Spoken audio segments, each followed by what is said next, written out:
International மார்க்கெட்டில் பார்த்தீங்கன்னா கோல்டோட price ஒரே நாளில் 8% டவுன் ஆயிருக்கு. ஆனால் சில்வரோட ப்ரைஸ் ஒரே நாளில் ஆல்மோஸ்ட் 30% வரைக்கும் ஃபால் ஆகிட்டு இப்போ கொஞ்சம் ரெக்கவர் ஆகி 25%ல் ட்ரேட் ஆகிட்டு இருக்கு.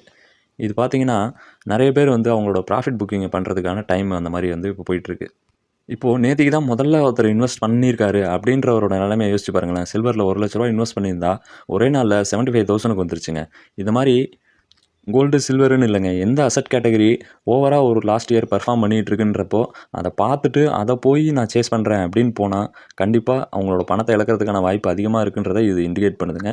எப்போவுமே வந்து எல்லாரும் பேசப்படுற விஷயத்தை விட்டுட்டு யாரும் எதையோ கண்டுக்கலையோ அதில் இன்வெஸ்ட் பண்ணிங்கன்னா மேக்ஸிமம் நிறைய ரிட்டர்ன் வரதுக்கான வாய்ப்புகள் நிறைய இடத்துல இருந்திருக்கு. அதுதான் இப்போ இதுவும் குறிக்குது. இதை சேஸ் பண்ணி இது பண்ணுறதா நீங்கள் விட்டுருங்க. எப்போவுமே வந்து அசட் அலோகேஷன்றது ரொம்பவே ஐடியல் இன்வெஸ்டர்ஸ்க்கு. ஸோ எப்போவுமே வந்து எல்லா இடத்துலையும் கொஞ்சம் கொஞ்சம் போர்ஷன்ஸை அலோகேட் பண்ணி இன்வெஸ்ட் பண்ணுறது ரொம்பவே இம்பார்ட்டன்ட்ங்க.